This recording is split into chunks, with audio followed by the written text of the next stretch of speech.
So ayun na nga guys, di ba pinrank ako ni nanay kahapon? It's time na ako naman ang mag-prank sa kanya. So ang prank natin sa kanya is, kunwari, buntis ako. At ang nakabuntis sa akin is si Lando. By the way, in-invite ko si Lando. Hanap ako kung saan ko isi-set up yung camera, pero may nakita na ako. Ay, ito pala si Lando. Mag-hi ka nga, Lando.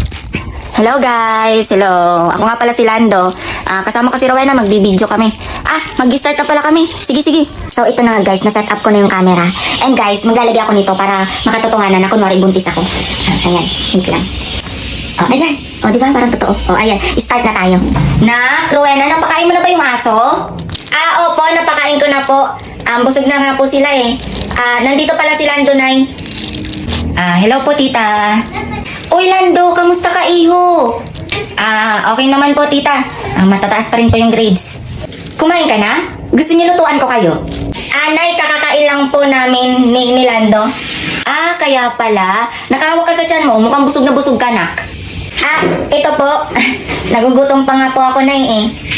Wait lang, ba't parang ang laki na tiyan mo? Ganyan bang normal na busog? Ito, Nay. Wala to. Napuyat lang ako kagabi. Aibag to, Nay. Anong aibag? Huwag mo nga akong pinagluloko. Lando, anong nangyayari dito? Rowena, aminin ko na kay tita. Kasi tita, nung last month po, may nangyari po kasi sa amin ng anak niyo. Yan po. Nabuntis ko po siya.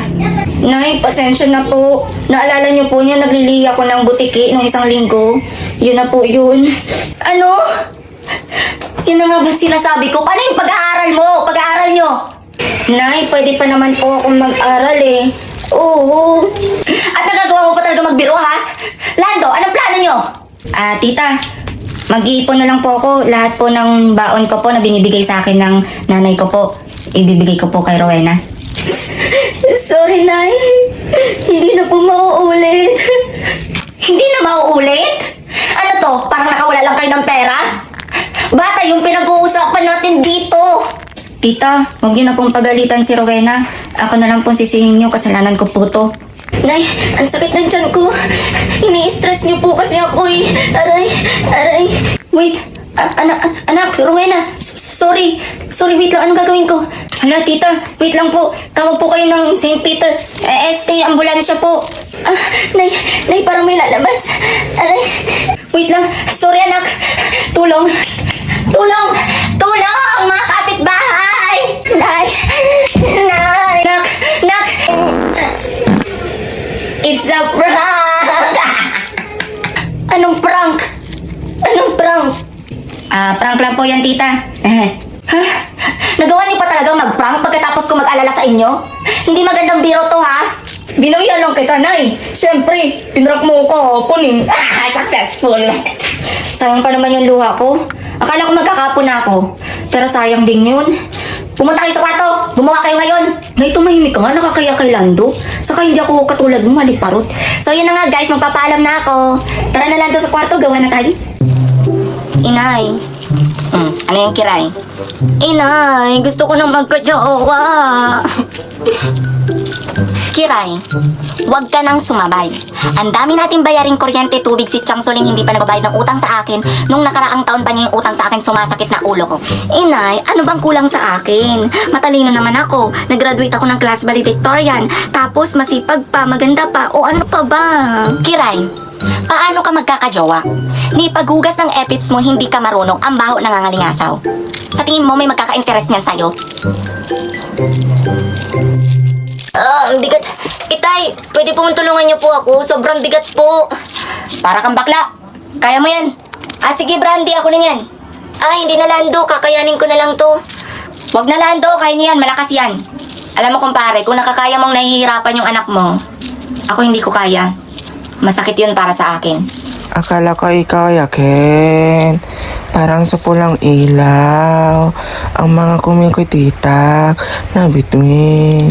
Tanga, sabing kaya ko na to. By the way, famous ka daw sa social media.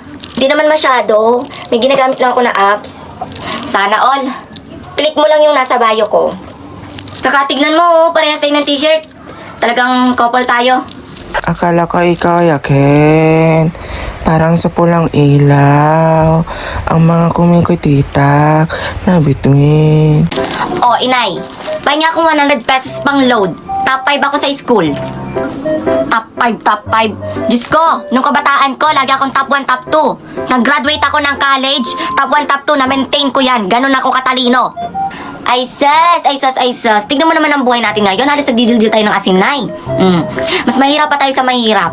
Nagkaroon nga tayo ng business ng tapsilogan, wala din, kasi nalugi. Paano kasi, pagod tuwing umaga. Tuwing gabi kasi, laging tinatap ni Papa. Diba? Lagi kang nasa tap. Shh! Huwag kang maingay, baka marinig ng mga kapitbahay. Mamaya sabihin, lagi ako nagkikiringking tuwing gabi. To, tapalasang bunganga mo, tapalusin ko yan. Okay, class, since unang pasukan natin ngayong taon, kikilalanin ko kayo isa-isa. Okay? Mauna sa'yo, sino ka? My name is Ina Magenda, ang pinakamaganda sa balat ng lupa. Next. Ma'am, Ina Montisilio po, kapatid ko po si Ina Magenda. Next. Ma'am, Ina rin po ako, Inahin. Pinsan ko po si Ina Montisilio at saka si Ina Magenda. Inahin? Ano ka, manok? Alam mo ba, nag-send sa akin kanina si Hoy. Ba't ang ingay mo? Anong pangalan mo? Ma'am Jex po. Oh, lumayas ka. Lumabas ka sa room ko. Huwag ka nang babalik. Mag-drop ka na. Hindi kita kailangan dito. Ang ingay mo kasi. That's what happened kapag putak ka ng putak. Tuloy na palayas ka. O ikaw, ba't mo ako binibidyohan? Piliin mo kasi yung binabangga mo. O ayan, sikat ka na.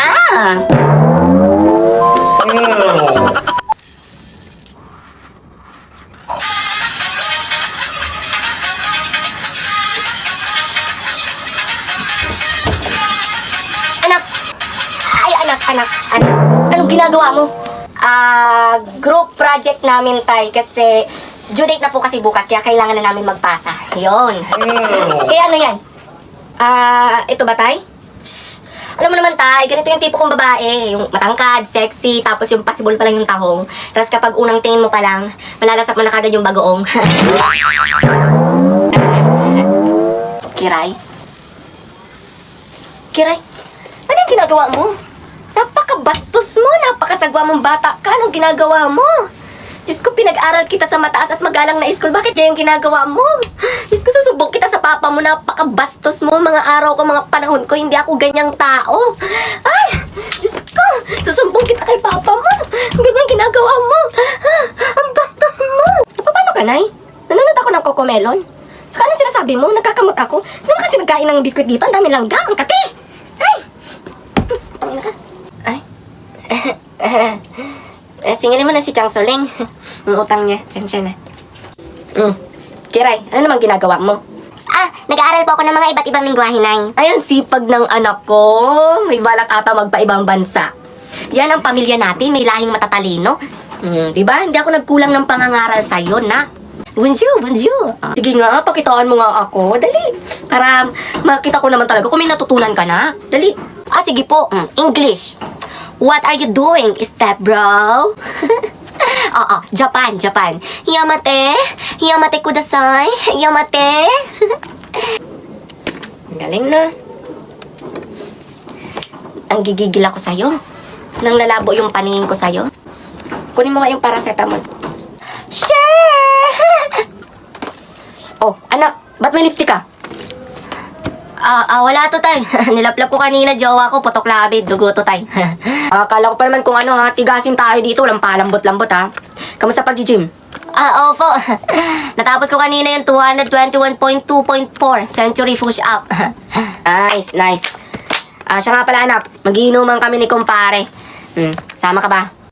Hindi na, tay, hindi na. Oh, ayan na pala si kumpare, oh. Halika, kumpare. Oh, ito pala, anak mo?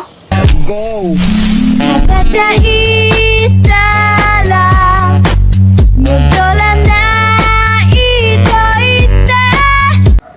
Gwapo, ah. Maganda rin to kapag naging babae. Inaamin ko na gustong gusto kita. Ay, ang gwapo talaga ng kumpare ni Papa. Anak. Ano po yun, tay? Ikaw ang magsauli ng boxer ni kumpare kagabi. Nakiligo kasi dito, naiwan niya to. Po? Oh, eto. สวัสดีค่ะ Nona ka. I'm gonna pop some tags. Only got $20 in my pocket. I'm hunting, looking for a come up. Anong ginagawa mo? Wala po tay. Tinitingnan ko lang kasi ang ganda ng klase. Nagpaplano ako magbili ng boxer.